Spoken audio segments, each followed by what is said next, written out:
भगवान की भक्ति किसी भी रूप में की जा सकती है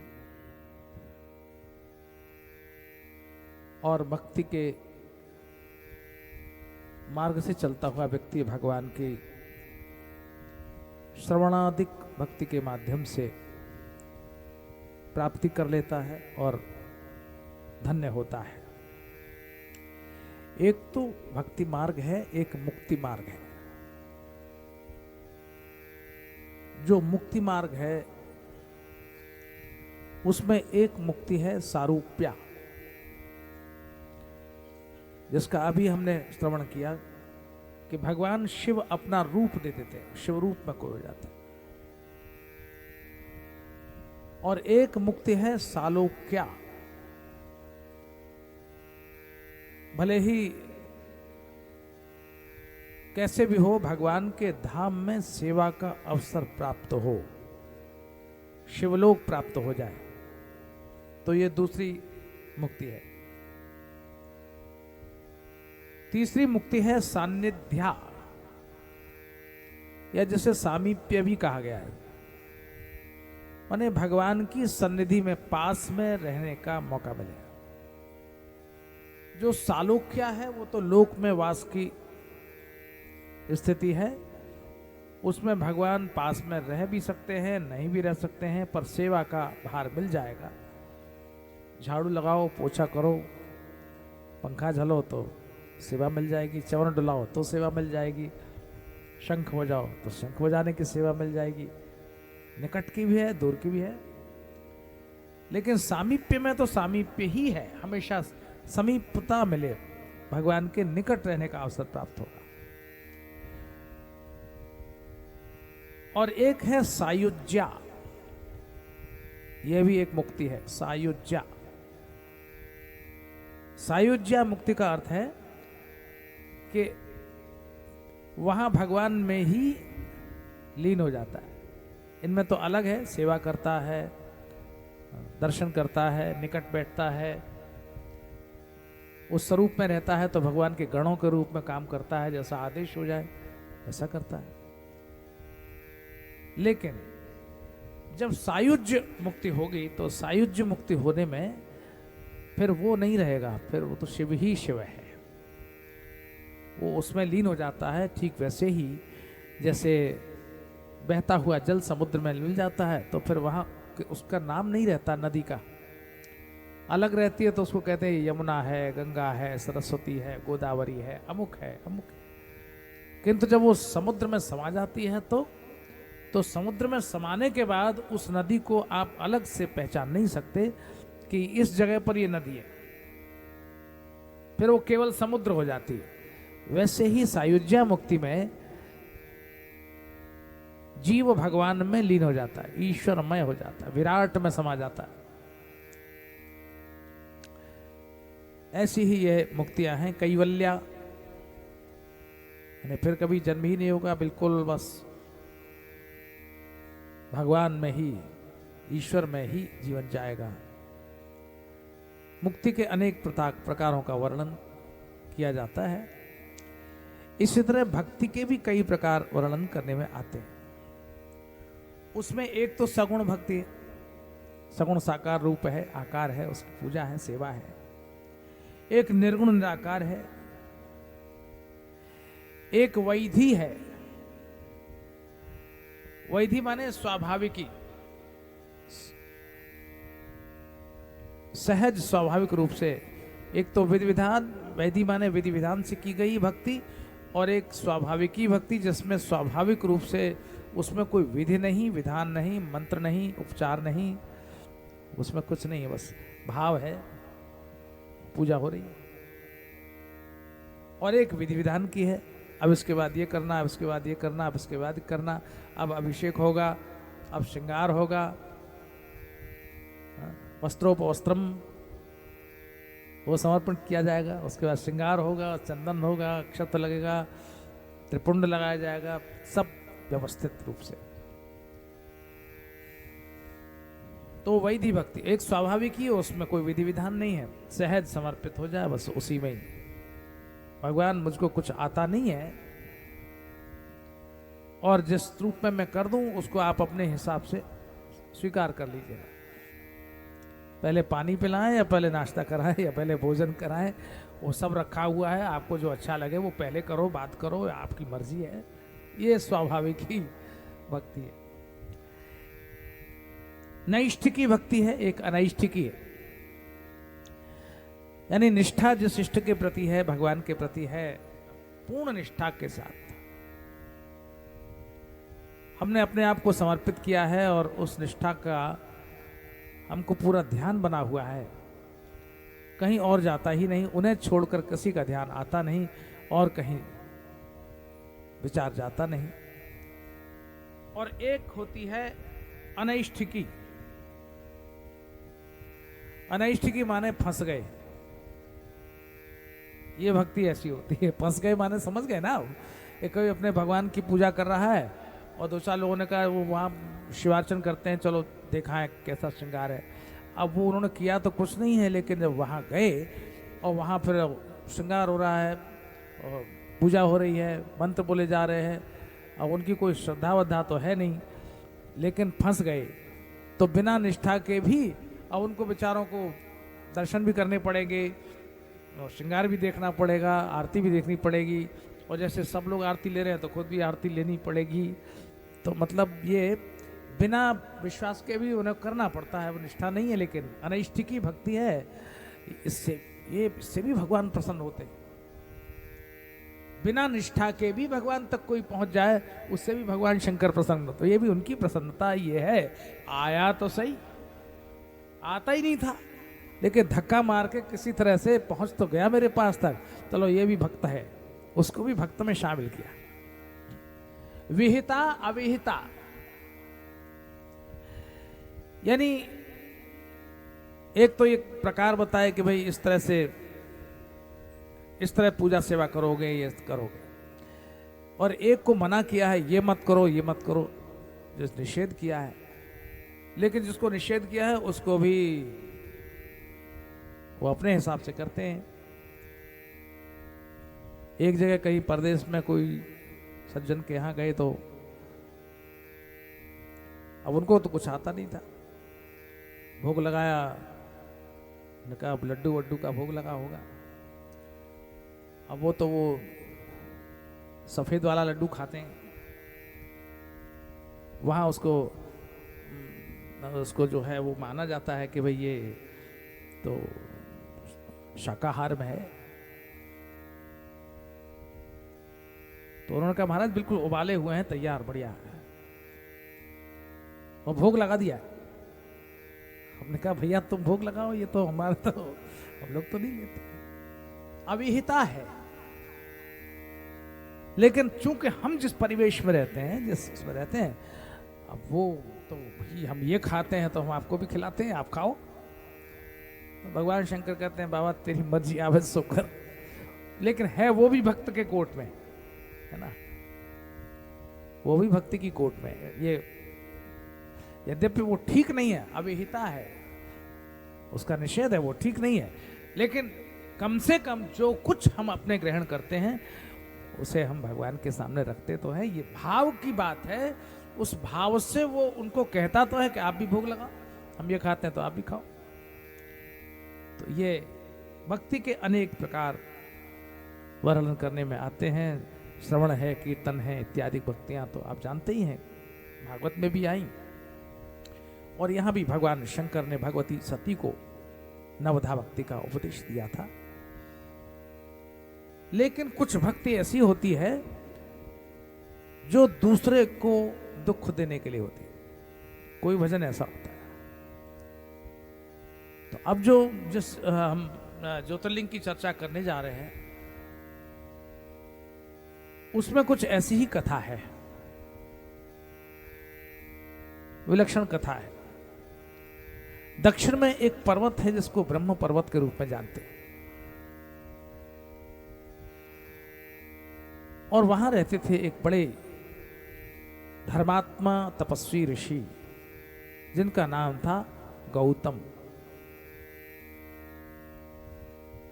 वो भगवान का नित्य आराधन करते थे, सेवा पूजा में लीन रहते, अपने संध्या वंदन समय से करते। तपस्या उनके जीवन का एकमात्र लक्ष्य थी। समय बीता, जीवन के कर्म हम लोग करते हैं, लेकिन काल के अनुसार परिस्थितियां भी बदलती हैं, प्रकोप भी होते हैं, दैवीय प्रकोप भी होते हैं। दुर्भिक्ष पड़ गया, अकाल पड़ गया, दूर दूर तक पानी नहीं बरसा, बरसात नहीं हुई। बिना पानी के लोग हाल बेहाल, प्यासे मरने लगे। भूख की तो बात बाद में छोड़िए, क्योंकि जब पानी ही नहीं बरसेगा तो अन्न कहां से उत्पन्न होगा। भागवत में तो आया, मेघास तस्यात्म मूर्तयः। इंद्र के मूर्ति हैं, इंद्र के स्वरूप हैं मेघ, और इंद्र प्रसन्न होते हैं तो मेघ बरसते हैं, तो धरती गीली होती है और फिर उसमें फसल पैदा होती है, लोगों को अन्न मिलता है, पेट भरता है।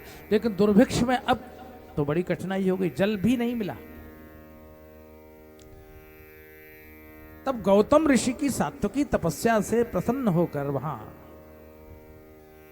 वरुण देवता ने जल की व्यवस्था कर एक कुंड वहां प्रकट हो गया, और अक्षय कुंड के उस जल से सबकी पूर्ति होने लगी।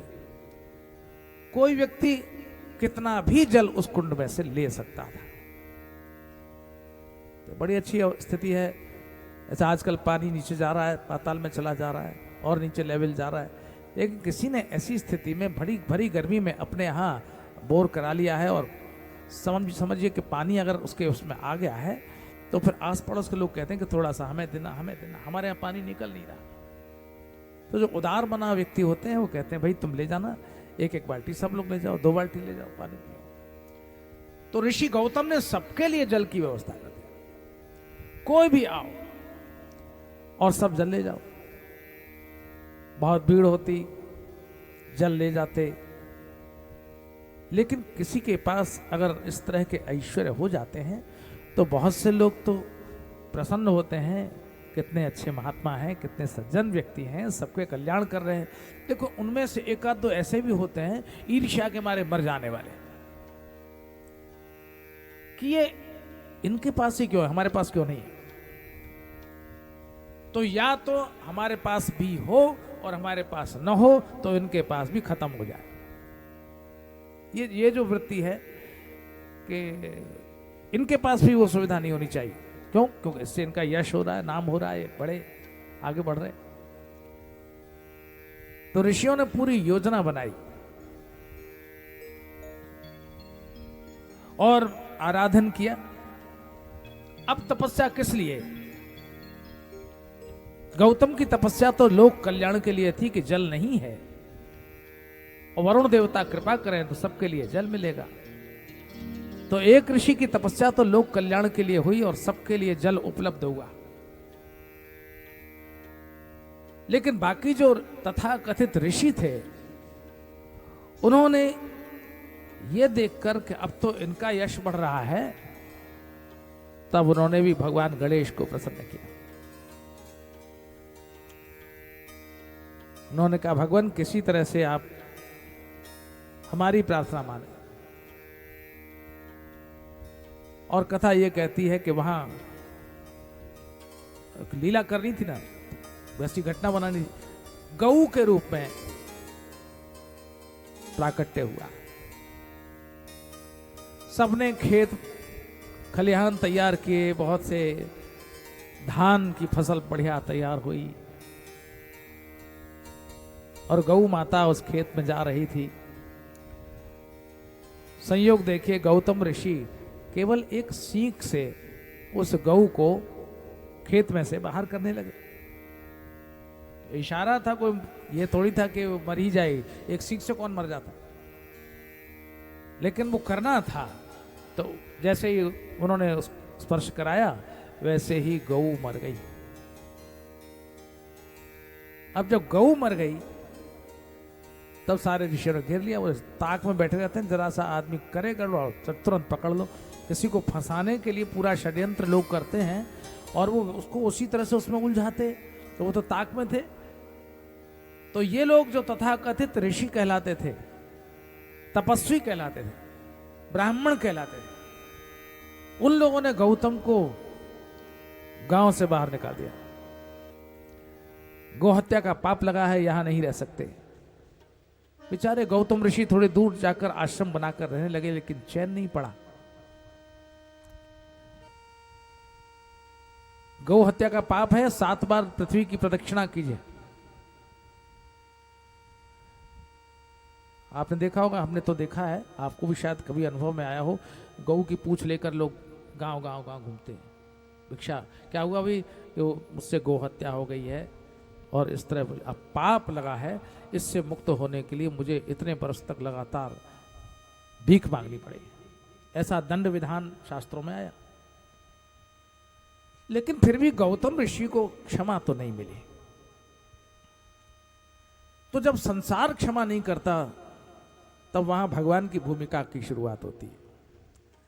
जब संसार अति करता है और व्यक्ति को अपने अपराध बोध के होने पर भी संसार दंड देना छोड़ता नहीं, तो व्यक्ति जाए तो जाए कहां। रहता तो संसार में है, रहता तो समाज में है, उसको कौन सी गति है। तब भगवान उसकी मदद को आगे आते हैं और तब वहां आराधन हुआ भगवान शिव का।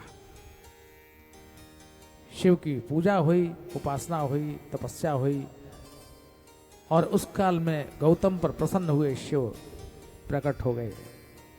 डमरू बजाते हुए भगवान शिव अपनी प्रिया भगवती भवानी के साथ वहां प्रकट हुए और उन्होंने कहा कि तुम श्रेष्ठ हो, ये मैं तुम्हें कहता हूं। तुमने सबके लिए जल की व्यवस्था की, तुमने सबके लिए अपनी तपस्या का उपयोग किया, मैं तुमसे प्रसन्न हूं।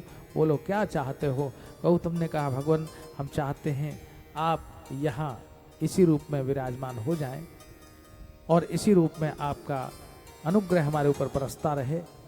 गंगा का प्राकट्य वहां भगवान की कृपा से हो गया था, जिसका नाम रखा गया था गोदावरी।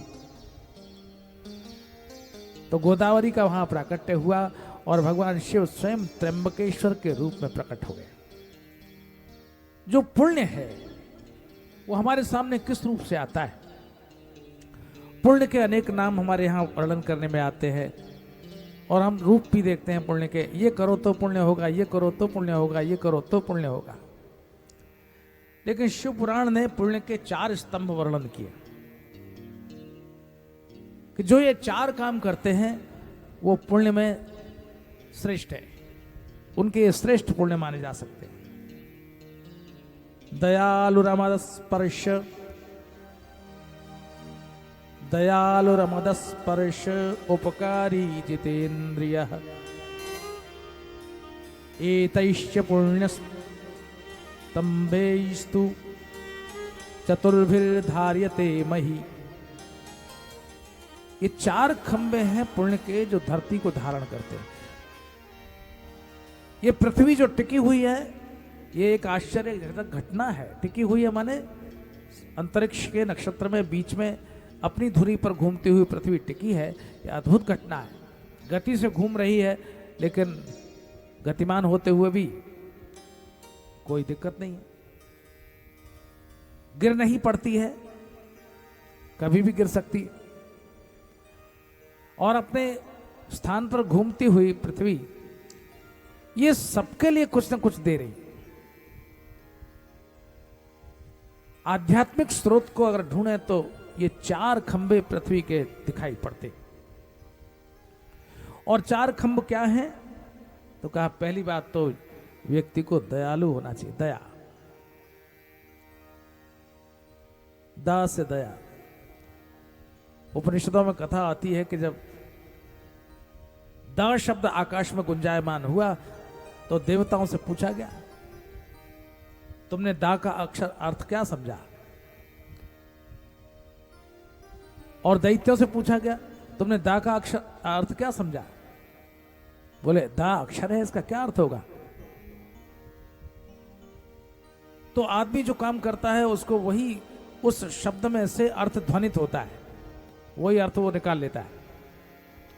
देवताओं ने कहा दा माने दया। देवताओं ने कहा ये दा है, दा माने दया। सब पर दया करो, दया दृष्टि रखो, सबका कल्याण हो।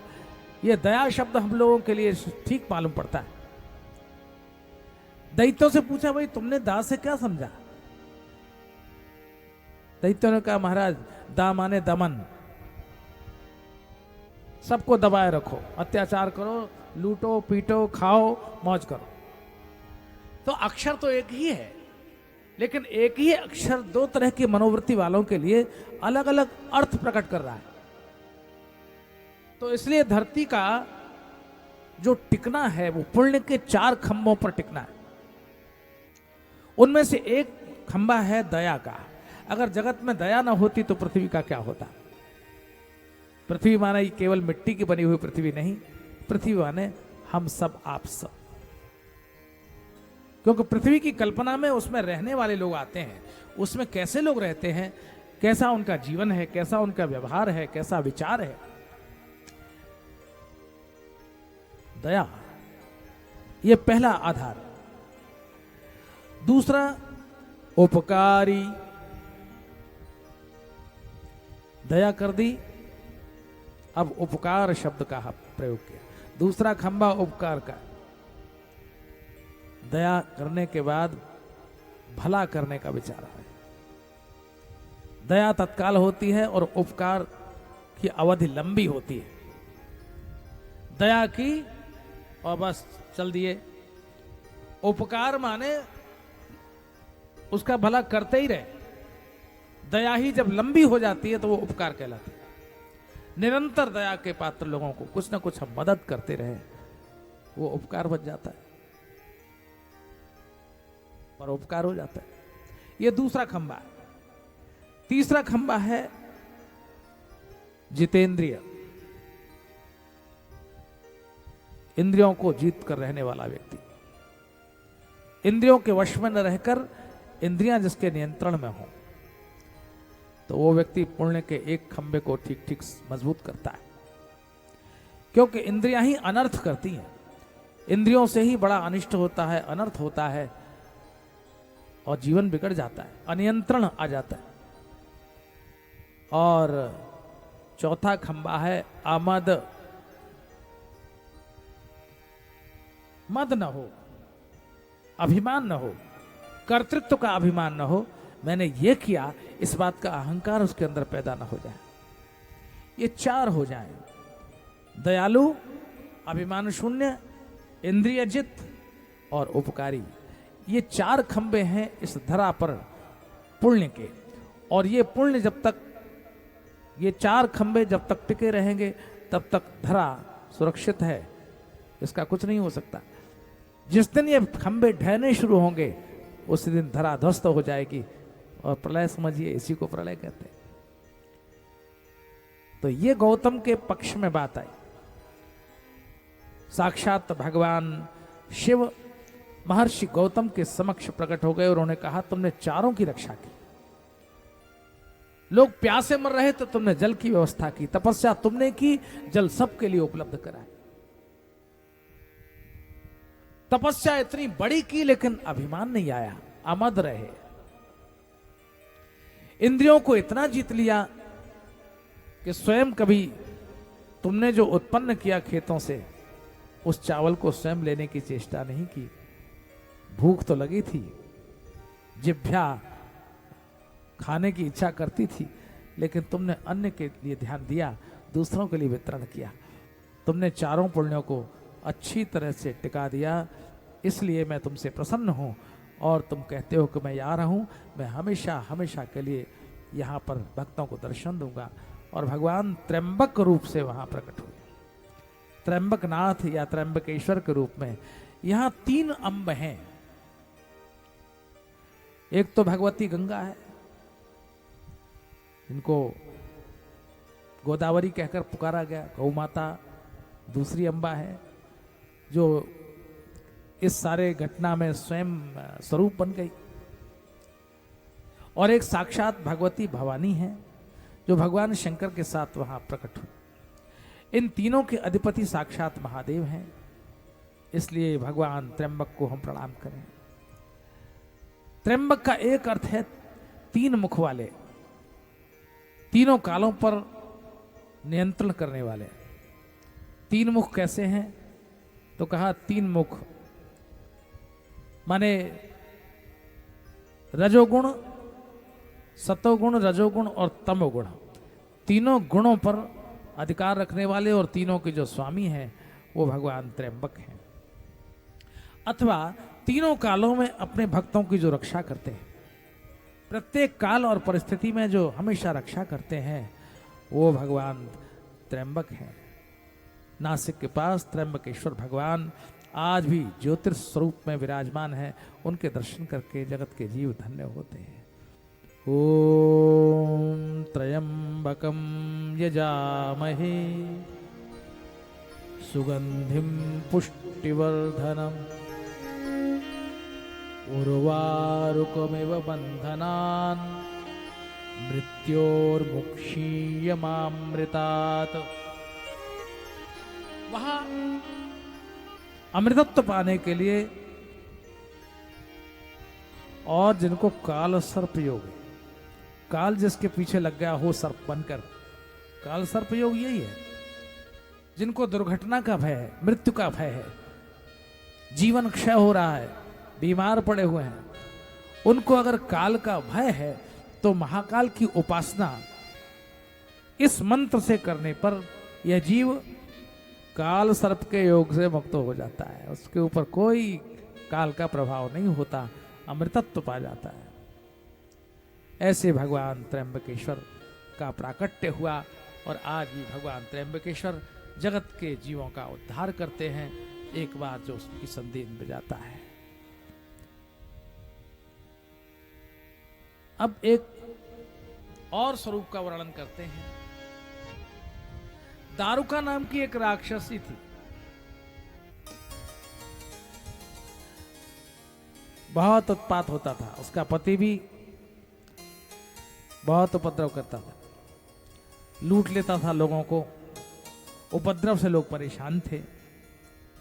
एक बड़ा अच्छा वन बना हुआ था, पास में ही एक भवन में भगवती पार्वती का भी निवास वहां उपस्थित था। पार्वती ने दारुक को थोड़ा संरक्षण दे दिया था, क्योंकि दारुक ने भगवान शिव का और पार्वती का आराधन किया था। सब बड़े परेशान थे। एक सुप्रिय नाम का वैश्य था, वो बहुत अधिक ज्यादा दुखी था। अब क्या करे? उसने क्या किया? भगवान के पार्थिव लिंग का पूजन किया, पार्थिव शिवलिंग की स्थापना की, आराधना की, तो भगवान शंकर प्रकट हुए और इस तरह दारुक के द्वारा भगवान शिव का प्राकट्य हुआ। तो भगवान का यह नाम भी अद्भुत पड़ गया, दारुकेश्वर या नागेश्वर। नागेश कह सकते हैं। ऐसे भगवान वहां उस रूप में वहां प्रकट हो गए और संसार को सुखी किया। यह भगवान का यह स्वरूप था। अब चलते हैं समुद्र के तट पर। वहां भी एक सुंदर शिवलिंग स्थापित है। आज भी लोग जाते हैं, भगवान का दर्शन करते हैं, सुंदर शिवलिंग का पूजन करते हैं, जिसके लिए गोस्वामी श्री तुलसीदास जी महाराज ने लिख दिया है कि जो लोग भगवान रामेश्वर का दर्शन करते हैं वो लोग मेरे धाम को जाते हैं, दर्शन करते हैं भगवान शंकर का और धाम में जाते हैं राम के। वहीं दूसरी ओर जो राम के दर्शन करते हैं वो धाम में जाते हैं शिव के। सायुज्य मुक्ति चाहिए तो भगवान शिव का आराधन करें, रामेश्वर का आराधन करें। युद्ध की पूरी संभावना थी। सारी सेनाएं श्री राम की लंका की ओर प्रस्थान कर गई थी, लेकिन बीच में बाधक आ रहा था समुद्र। पार कैसे करें? एक सेतु बनाएंगे जिससे पार जाएंगे। और तब सुझाव भी आया, कैसे सेतु बंधे? 100 योजन का समुद्र है, उस पर सेतु बनाना है, बने कैसे? तो उसमें सुझाव ही आया कि नल और नील नाम के 2 वानर हैं। नाथ नील नल कपि 2 भाई, नाथ नील नल कपिदो भाई, नाथ नील नल कपिदो भाई, लरिकाई ऋषि आय सुपाई, लरिकाई ऋषि आय सुपाई, तिनके परस किए गिरि भारे, तिनके परस किए गिरभार, तरि है जलधि प्रताप तुम्हारे, तरि है जलधि प्रताप तुम्हारे, तरि है जलधि प्रताप तुम्हारे, तरि है जलधि प्रताप तुम्हारे। नील और नल ये दो हैं बंदर, ऋषि के आदेश से, ऋषि के वरदान से अगर वो पत्थर को छू लेंगे तो पानी पर तैर जाए। सेतु बंधन की प्रक्रिया प्रारंभ हुई। नल नील आए, सिंधु बना। अब दरअसल ये सेतु किसका बन रहा है? अगर किसी से शत्रुता हो तो शत्रु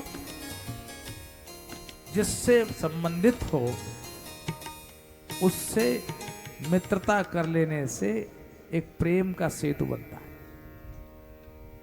और युद्ध की संभावनाएं क्षीण हो जाती हैं। भगवान ने वही तो किया था। श्री राम ने देखा, आओ बनाएंगे एक सेतु, लंका तक पहुंचना है, सेनाओं को उतरना है, तो चलो हम सेतु बनाएं। नल नील इस अभिमान के साथ आए कि हम जिसको छुएंगे, जो पत्थर छुएंगे वही तैर जाएगा। हुआ भी यही। हाथ से पत्थर स्पर्श किया, समुद्र के जल में डाला, तैरने लगा। श्री राम ने कहा गजब हो गया, जो पत्थर कभी पानी पर तैरता नहीं, स्वभाव है उसका, वो पानी पर तैर रहा है। तो पहले तो ये निश्चय हुआ कि भैया तो काल की महिमा है, समय है, समय बलवान हो जाता है तो आदमी के सामने पत्थर भी पानी पर तैर जाता है, मिट्टी को छूता है सोना हो जाता है, समय बलवान होता है। और अगर समय विपरीत होता है तो सोना छूता है मिट्टी हो जाता है। और लकड़ी को पानी पर तैराइए तो वो पत्थर की तरह डूब जाती है। भाग्य ही खराब है तो कोई क्या कह सकता है। तो पास में बैठे थे लक्ष्मण, श्री राम ने कहा लखन देखो तो क्या गजब की बात है, ये काल की महिमा है, काल की। क्यों? आज काल हमारे अनुकूल है। तो पत्थर पानी पर तैर रहा है। पश्य लक्ष्मण कालस्य, लक्ष्मण देखो कालस्य, काल की महिमा देखो। पश्य लक्ष्मण कालस्य प्रतिकूलानुकूलता, काल की प्रतिकूलता और अनुकूलता देखो लक्ष्मण। पश्य लक्ष्मण कालस्य प्रतिकूलानुकूलता, वनवासे पिता हेतु समुद्रे तरणे शिला। काल प्रतिकूल था तो मेरे अपने पिता जिन्होंने बड़ी मुश्किल से मुझे पाया था, दशरथ, विश्वामित्र जब मांगने गए थे तो देने को तैयार नहीं थे, मैं आपको दे नहीं सकता। दशरथ जी ने मना कर दिया। सब सुत प्रिय मोहि प्राण की नाई, सब सुत प्रिय मोहि प्राण की नाई, सब सुत प्रिय मोहि प्राण की नाई। राम देत नहीं बनई गुसाई, राम देत नहीं बनहि गोसाई।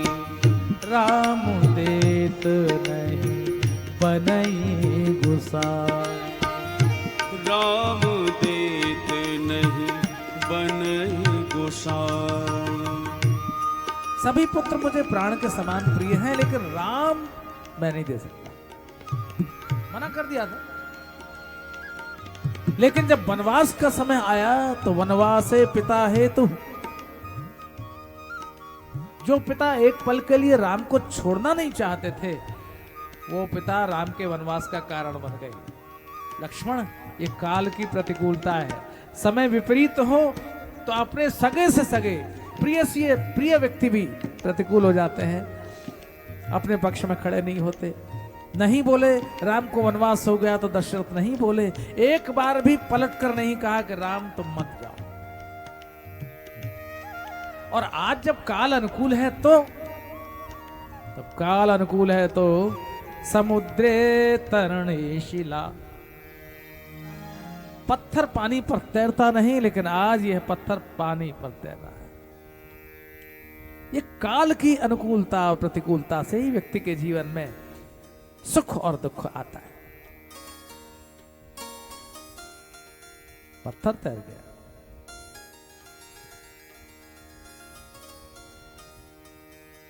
अद्भुत घटना थी पत्थर के तैरने की और सेतु के बनने की। 100 योजन का सेतु बना था। भारतीय संस्कृति के इतिहास को मिथ्या साबित करने वाला एक षड्यंत्र चल रहा है। झूठा है राम, झूठे हैं कृष्ण, झूठे हैं शिव, झूठी है भगवती। ये कथाएं कल्पित हैं, स्टोरी हैं। जिसको वो लोग मिथक कहते हैं, उसको उन्होंने माइथोलॉजी बना दिया। और मिथक को माइथोलॉजी बनाकर उन्होंने कह दिया इंडियन माइथोलॉजी, यानी झूठी कथा है।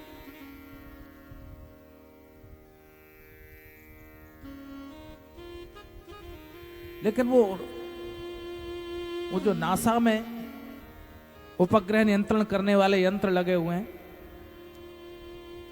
अमेरिका में, और वो ऊपर से कहते हैं कि यहां समुद्र के बीच में एक सेतु बना हुआ है जो डूबा हुआ है। पुरातत्व वाले कहते हैं झूठी चीज है, इसका तो कुछ नहीं। आज भी समुद्र के अंदर डूबा हुआ वो सेतु है, उसके खंड खंड रास्ता दिखता है कि यहां से कोई गया होगा उतर के, लेकिन मार्ग के निर्माण के लिए उसे तोड़ने की प्रक्रिया चल रही है।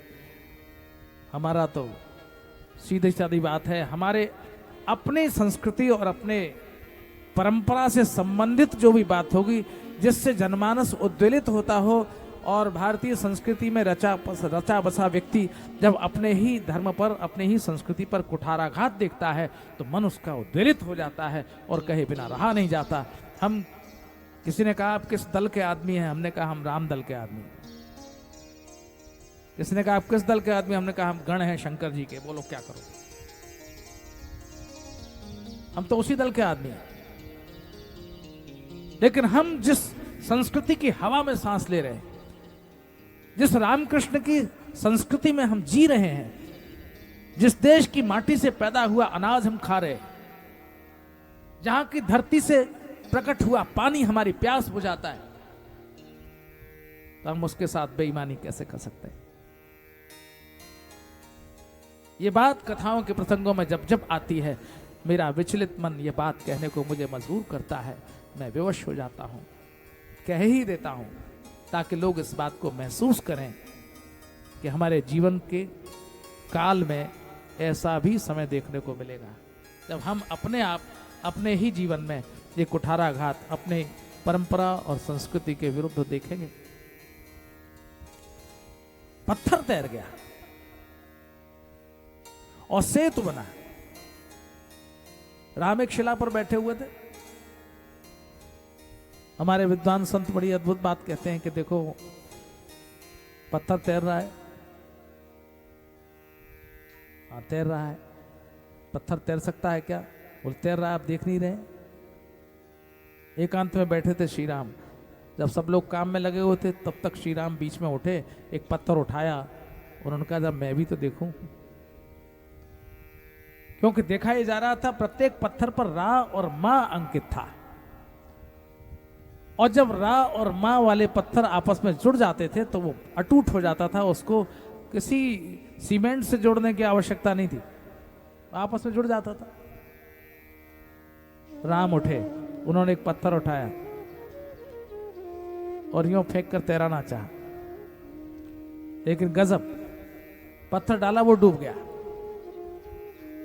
पीछे खड़े हुए तो हनुमान ठठाकर हंसे, बड़ी जोर से खिलखिलाहट सुनाई पड़ी। राम जी ने कहा कौन? हनुमान जी ने कहा सरकार मैं। तो तुम यहां क्या कर रहे हो? बोले आप यहां क्या कर रहे हैं? बोले तुम क्या कर रहे हो? बोले मैं तो आपको देख रहा हूं, ये आप कर क्या रहे हैं?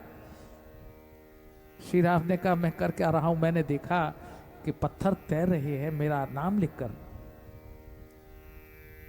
तो मेरे नाम से जब पत्थर तैरता है तो मैंने सोचा जरा मैं भी एक प्रयास करूं, तो मैंने वो पत्थर डालकर देखा पर ये तो डूब गया।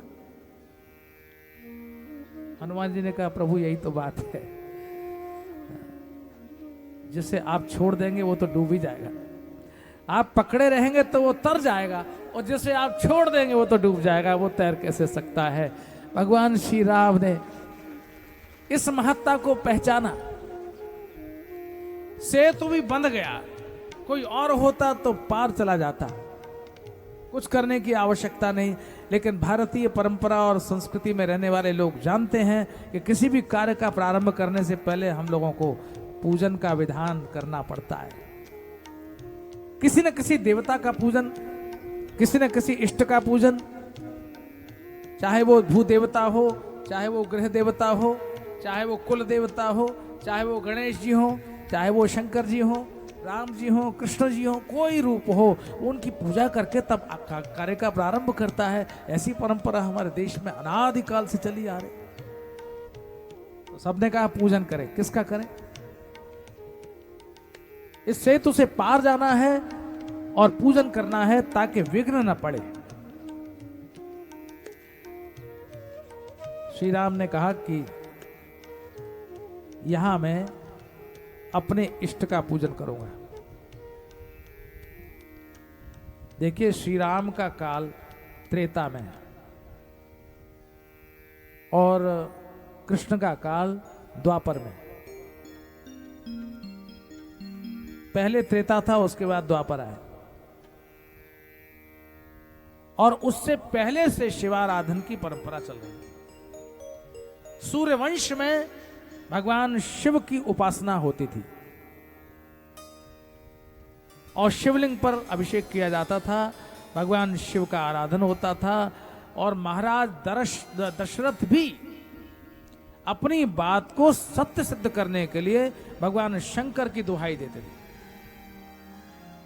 शिव पूजा आज की नहीं है, आदि पूजा है।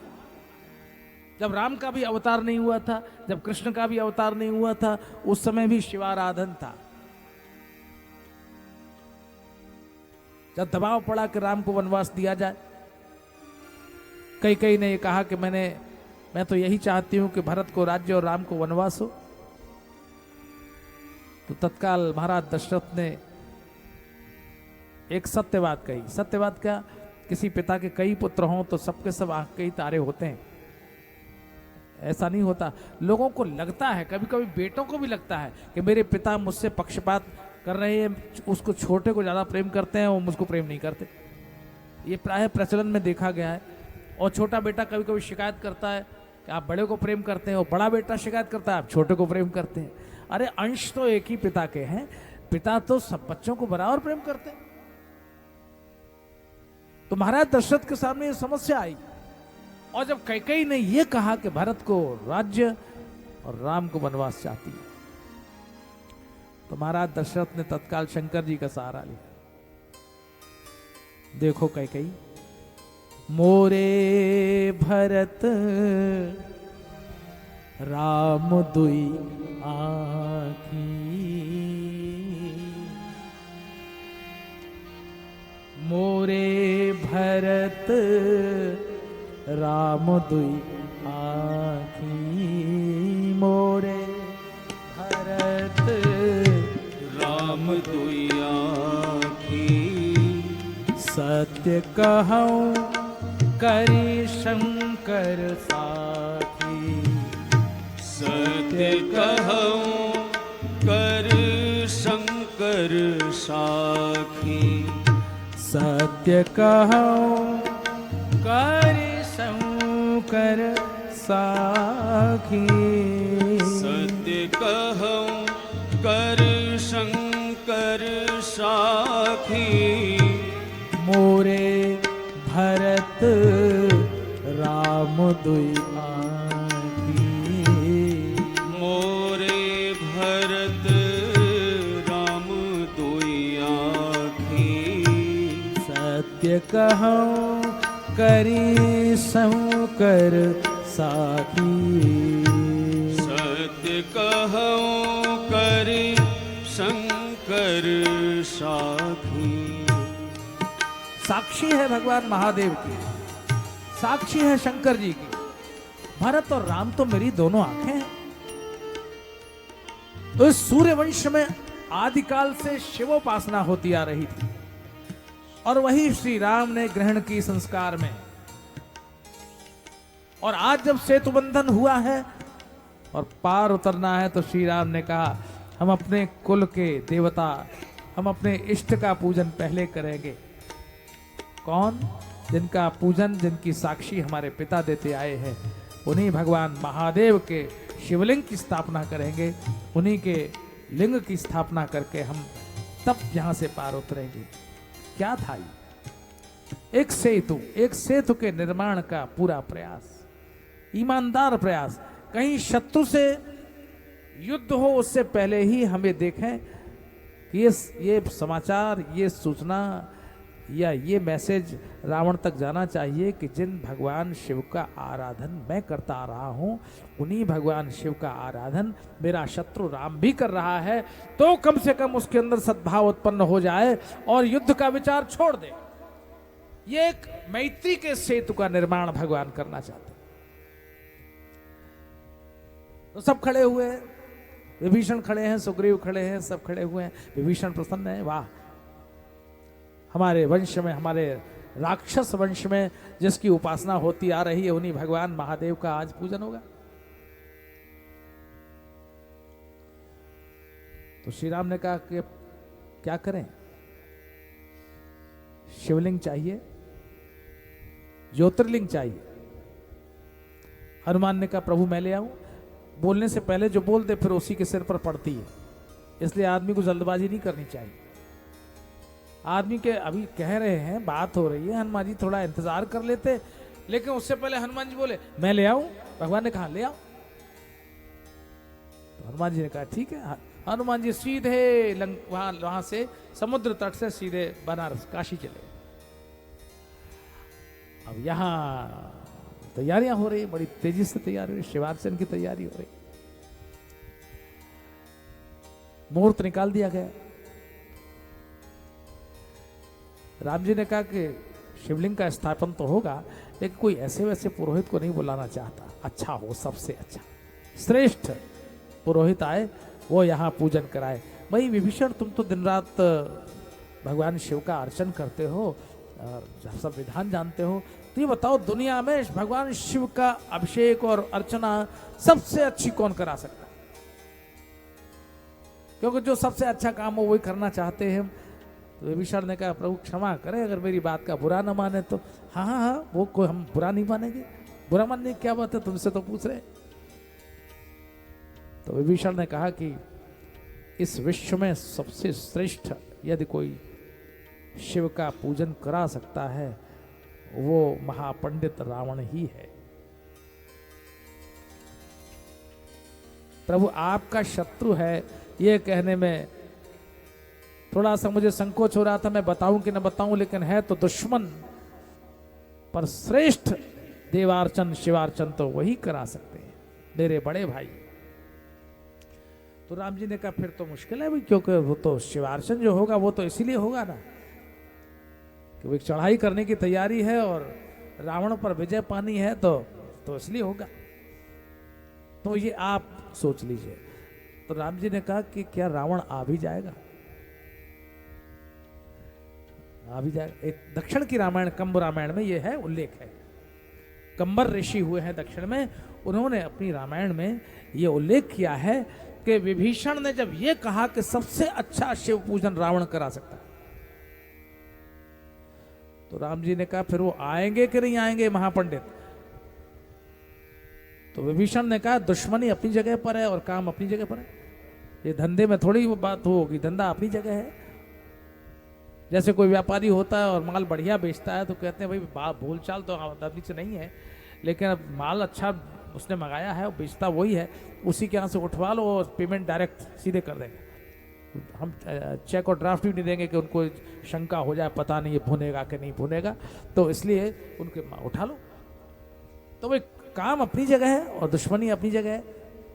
जब विभीषण ने ये कहा तो भगवान ने कहा तो बुला लाओ। और फिर उस रामायण में वर्णन आया है कि विभीषण गए और परम शिव भक्त भगवान के परम भक्त रावण, और उनसे कहा कि रावण ने तो वैसे ताना किया है, व्यंग किया है, उसका हिंदी तर्जुमा पढ़ा है मैंने, उसमें जो है उसने रावण ने कहा आ गए ना लौट के, मैंने तुमको निकाल दिया था, आ गए, मैं जानता था कि तुम लौट के आओगे। विभीषण ने कहा मैं उस लिए लौट के नहीं आया हूं, मैं फिर लौट के वहीं जाऊंगा, लेकिन मैं तो इसलिए आया हूं कि आप जो समुद्र के तट पर बैठे हुए हैं उनका कल्याण करने के लिए पूजन कर दीजिए। रावण ने कहा मैं अपने दुश्मन के कल्याण के लिए? तो विभीषण ने कहा कि आप ब्राह्मण हैं कि नहीं? रावण ने कहा तो सारी दुनिया जानती है मैं ब्राह्मण हूं, विप्र हूं, तो आप आशीर्वाद, ब्राह्मण का धर्म क्या है? सबका कल्याण करना, आशीर्वाद देना। रावण ने कहा वो तो है, तो आपकी अपनी दुश्मनी व्यक्तिगत हो सकती है, लेकिन किसी के कल्याण के लिए तो आपका हाथ उठ ही सकता है। आप एक बार चलिए और वहां शिवार्चन कराइए, राम उस तट पर बैठे हुए हैं, उनका पूजन, शिव का पूजन आपको कराना।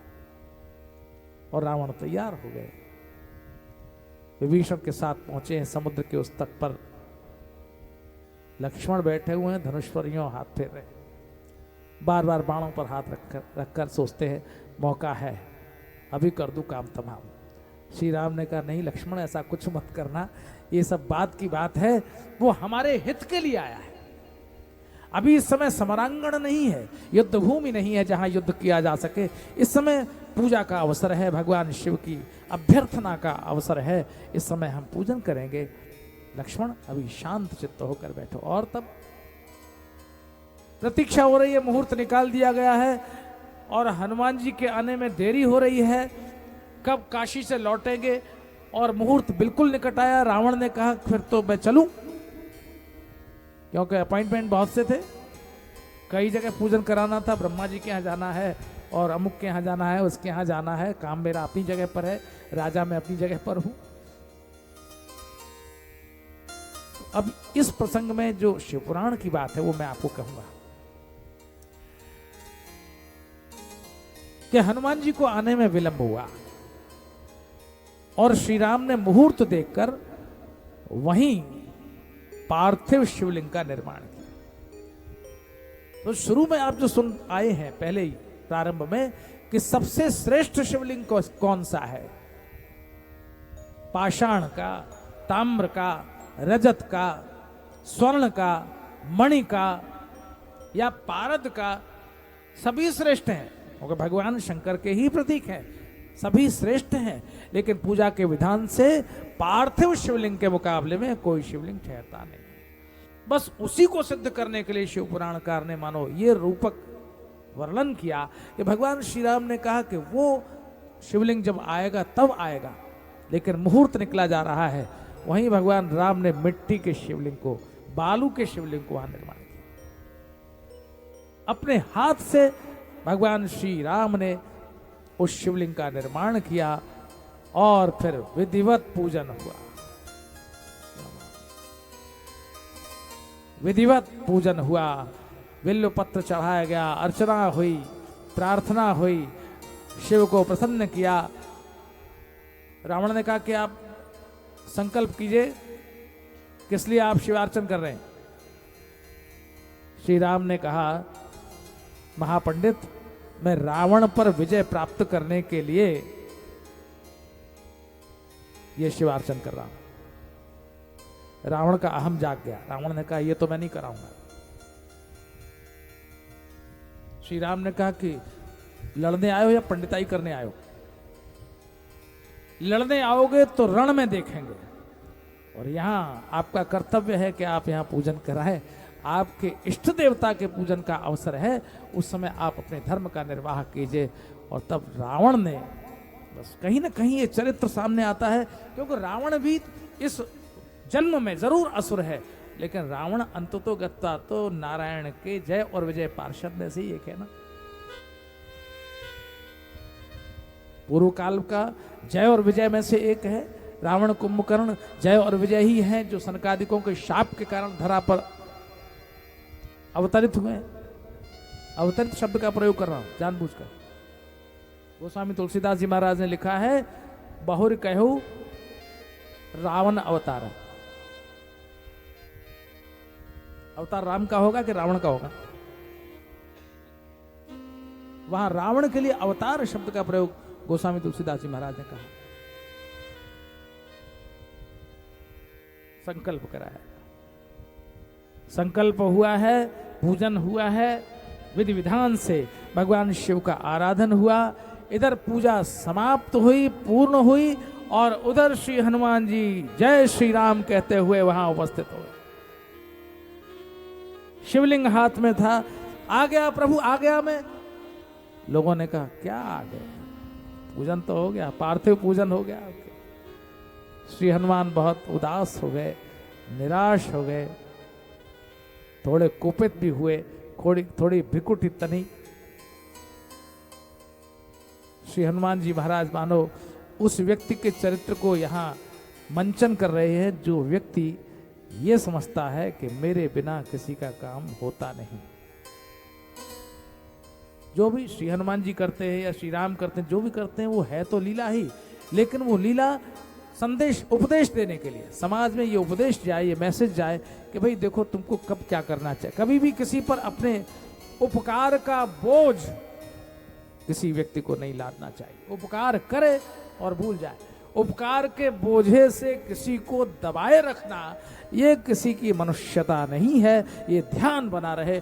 इसलिए जिन हनुमान को भगवान ने साफ कह दिया था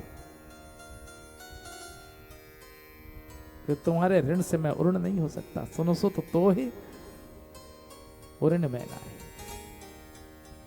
कर्जदार तो भगवान पहले ही हो गए थे।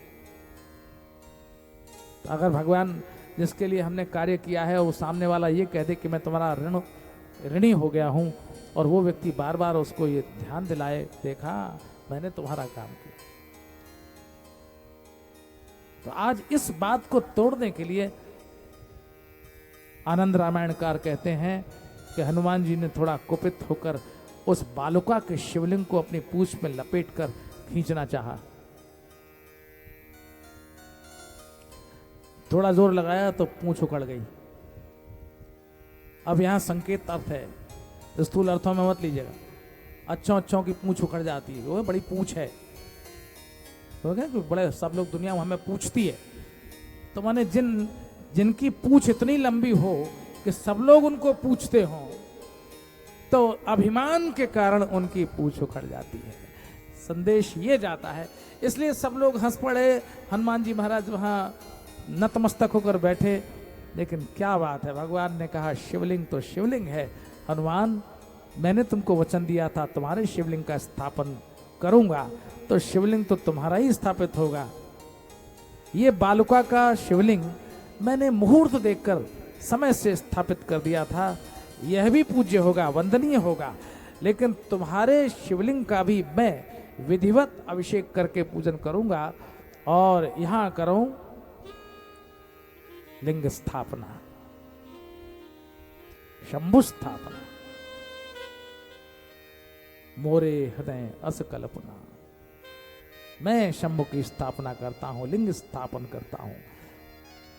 और आज के बाद से जो भी यहाँ पूजन करने आएगा वो पहले तुम्हारे लाए गए शिवलिंग का पूजन करेगा और तब मेरे शिवलिंग का दर्शन का फल प्राप्त होगा। जब तक तुम्हारे शिवलिंग का दर्शन नहीं करेगा तब तक मेरे शिवलिंग दर्शन का कोई फल प्राप्त नहीं होगा। भगवान श्री राम ने ये कहा। जय रामेश्वर दर्शन करे हैं,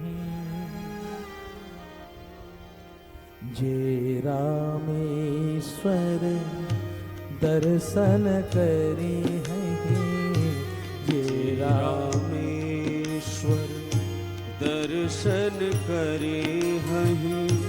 ते तन तजे मम लोक सिधरि हैं, ते तन तजी मम लोक सिधरि हैं। जे गंगा जल आन चढ़ाई, जे गंगा जल आन चढ़ाई, जे गंगा जल आन चढ़ाई, जे गंगा जल आन चढ़ाई। ते सायोज्य मुक्ति नर पाई, ते सायोज्य मुक्ति नर पाई, ते सायोज्य मुक्ति नर पाई, ते सायोज्य मुक्ति नर पाई। सायुज्य मुक्ति के लिए भगवत दर्शन शिव दर्शन करेगा उसे वो मिलेगा। लेकिन सावधान, मेरा प्रिय हो शिवद्रोही हो, मेरा द्रोही हो शिव प्रिय बनना चाहता हो, सावधान, उसे घोर नरक में कल्प भर तक वास करना पड़ेगा। शंकर प्रिय मम द्रोही,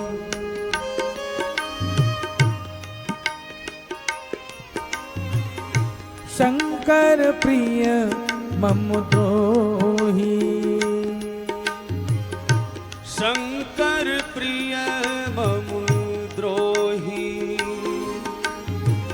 शिव द्रोही मम दास, शिव द्रोही मम दास। ते नर करहि कल्प भरी, ते नर करई कल्प भरे, घोर नरक महु पास, घोर नरक महु वास। ओम नमः शिवाय, ओम नमः शिवाय, ओम नमः शिवाय, ओम नमः शिवाय, ओम नमः शिवाय, ओम नमः शिवाय, ओम नमः शिवाय, ओम नमः शिवाय, ओम नमः शिवाय, ओम नमः शिवाय, ओम नमः शिवाय, ओम नमः शिवाय, ओम नमः शिवाय, ओम नमः शिवाय, ओम नमः शिवाय, ओम नमः शिवाय, ओम नमः शिवाय, ओम नमः शिवाय, ओम नमः शिवाय, ओम नमः शिवाय।